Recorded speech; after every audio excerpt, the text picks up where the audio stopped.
from ancient times to modern battles, incidents of friendly fire. Today on MKUSUAL. I'm excited to see what you say about this one, even though it's not. This isn't a feel-good episode, if they ever are. I have 3 of the most famous friendly fire incidents. But I tried to keep it out of the modern world to the greatest extent possible. So here's how I came up with this episode idea. 1, we're going to do an episode on the war on the emus eventually when I collect enough stuff. I don't know if you ever heard about that. No. I started looking at like weird military failures.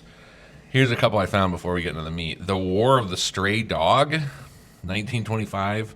Greece and Bulgaria nearly went to war over a dog that crossed the border. Shots fired, tensions high until international pressure forced them to stand down. Operation Paul Bunyan, 1976. In response to North Korea killing 2 U.S. soldiers over a tree, the U.S. sent troops in, armed to the teeth, to chop down the single popular tree. Then there's the War on the Emus. Australia went to war with emus. Again, that's going to be its own episode, but the emus kicked their ass. So I ran across some. We're going to start with the Australia friendly fire incident of 1942. This is the most recent in time. At this time, World War II had taken a turn for Australia. The Japanese had already captured Singapore in February. Their forces were sweeping through the Pacific. Northern Australia was vulnerable, and Darwin, an important military outpost, was bombed by Japanese planes on February 19th, killing over 230 people. Fear of the impending invasion spread throughout the country. In this tense atmosphere, Australian troops were stationed throughout the northern regions, preparing for a potential enemy landing. Among them were battle-hardened veterans who had fought in the Middle East and fresh recruits still learning the ropes of jungle warfare. So in the jungles of Queensland, I didn't know Queensland had jungles. I didn't know Australia had jungles. I just thought it was all dirt. And I did too, man. Cities. So in these dense jungles, these dense Australian jungles of Queensland, a training exercise turned into a nightmare. On May 14th, 1942, a battalion of Australian troops was moving under the cover of darkness. Their orders were to advance cautiously, simulating combat maneuvers against an expected enemy force. Unbeknownst to them, another group of Australian soldiers was conducting a separate patrol in the same area. And due to a tragic breakdown in communication, both units mistook each other for Japanese infiltrators. A single shot ran out in the darkness. Panic set in. Both sides opened fire. The battle was short but intense. Machine guns rattled. Grenades were thrown. And shouts filled the night's air. It wasn't until flares illuminated the battlefield that the horrifying reality became clear. They had been shooting at their own men. Here's one reason you may have not heard about this. It's horribly embarrassing for them. It's horribly embarrassing. So when the gunfire ceased, the losses were staggering. At least 14 Australian soldiers were dead, and many more were wounded. I've heard a lot were wounded. Some had been killed instantly, while others succumbed to injuries in the hours that followed. The Australian military, already struggling with morale after Darwin's bombing, faced a dilemma. High command feared that revealing the full truth would further demoralize troops and the public. Reports were filed that vaguely described the incident as, quote, an unfortunate engagement. It's like a bad date. Yeah. Without directly acknowledging it as friendly fire. Many families were informed that their loved one had been killed in combat, but the details were left vague. For decades, survivors of the battle remained silent. Some spoke only in hushed tones, tormented by the knowledge that they had unknowingly killed their own comrades. But while Australia's war effort continued, the friendly fire incident remains largely unspoken. It wasn't until decades later that historians began piecing together the truth. Official documents weren't declassified until the 1980s, which revealed more details, confirming what some veterans had whispered for years.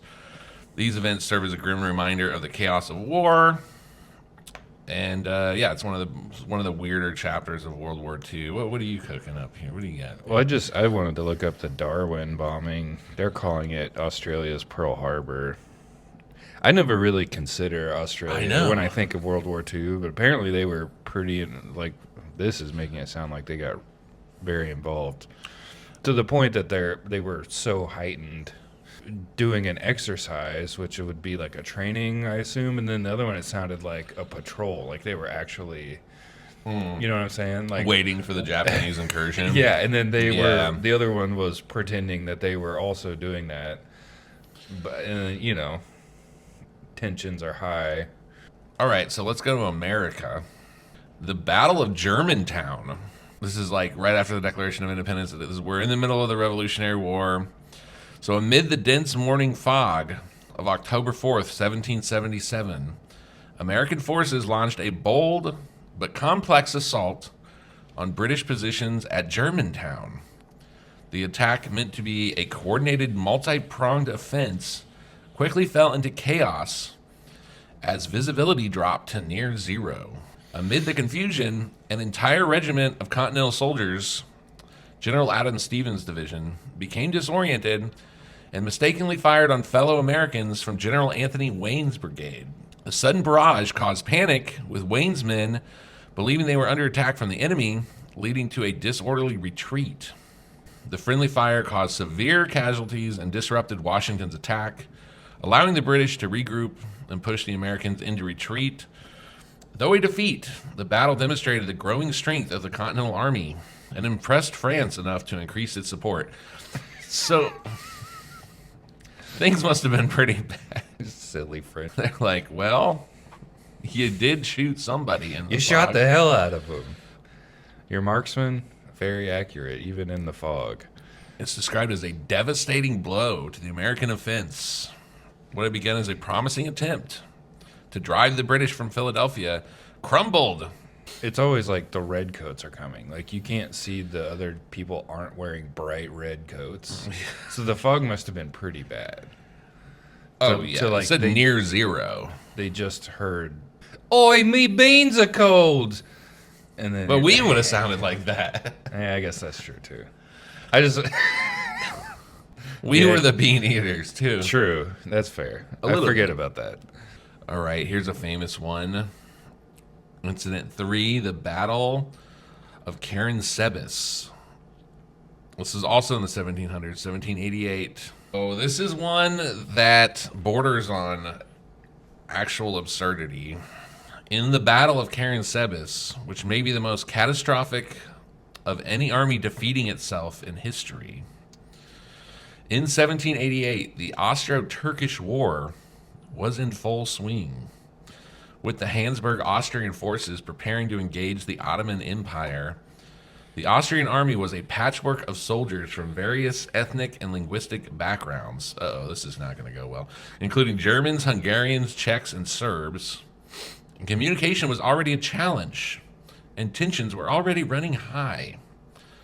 One night, an advanced scouting party. It's always a scouting party. We got to stop. One night, an advanced scouting party of Austrian hussars was sent ahead near the town of Kerenspis in modern-day Romania to check for Ottoman troops. Instead, they stumbled upon a group of local traders selling alcohol. Naturally, the troops decided that getting drunk was the best course of action. Oh, you Austrians. As they partied, another contingent of Austrian infantry arrived and demanded a share of the booze. The hussars refused, and a drunken argument turned into a brawl. Somewhere in the chaos, a gun went off. Someone shouted that the Ottomans were attacking. Oh my God, everyone was freaking drunk. And panic erupted. The now intoxicated soldiers fled back to the main Austrian camp, screaming of an enemy assault. The confusion was made worse by the fact that orders were being shouted in multiple languages, leading soldiers to misinterpret commands. Thinking that they were under attack, the Austrian officers ordered artillery to open fire on their own fleeing troops. The entire camp descended into madness. Cavalry charged at imaginary foes. Infantry fired wildly into the night, and the sheer chaos caused many to trample and kill their own comrades. The battle raged for hours, and by the time the truth emerged, Hundreds were dead or wounded. 2 days later, the actual Ottoman army arrived. Oh my God! And found Kerenspis littered with Austrian corpses. Without lifting a sword, they marched in and took the town. Kerenspis should be like a word we use. Like that's a real Kerenspis. I was saying, it was like friendly fire can only exist after firearms because you can't go in like a gladiator battle and. Well, I don't know. You know, like. I mean, because if a fog and stuff, that could have existed. I'm just thinking like sword fighting, like you, right? But then, like once chaos erupts, it's you're not going back from that. I'm looking up friendly fire incidents before guns. 1216 BCE, Second Punic War, the Battle of Cannae. One of the bloodiest battles in ancient history, Cannae saw the Carthaginian general Hannibal use a brilliant encirclement tactic to annihilate a much larger Roman army. In the confusion, some Roman units, unable to distinguish friend from foe in the massive crush of bodies, began hacking at their own comrades. They were trying to escape a trap. They were like encircled. Oh, the Battle of Hastings. 1066, the Norman conquest. During the famous battle between the Normans and Anglo-Saxons, King Harold II's death is attributed to an arrow through the eye, but some historians believe it may have been a case of friendly fire. Oh yeah, I forgot about bows and arrows. Yeah. In the confusion of battle, Norman archers, aiming high to break the Saxon shield wall, may have inadvertently struck their own advancing cavalry. I've wondered about that in movies when they're just like, right, and how many people like, get shot in the back? Or, oh yeah, they're just firing like arrows at a huge crowd. It's like, how is that? How do you have any more chance of hitting? You think it'd almost be more likely you'd hit your own people. They're just playing the numbers. Like, if we take a 5% loss, that's sustainable. Ooh, the Battle of Zama, also in the Second Punic War. Dude, Hannibal was like throwing everyone into chaos. Hannibal's last stand against Rome featured one of the more absurd cases of friendly fire. His war elephants, meant to charge the Roman lines, panicked after being spooked by trumpets, turned back into the Carthaginian ranks, trampled his own infantry. This unexpected reversal gave the Romans an edge, allowing them to dismantle Hannibal's formation and win the battle. That's friendly elephant, friendly trampling. Okay, so this has been a thing as old as time. So probably somebody threw the wrong rock at some point back in the day. Dude, the elephants...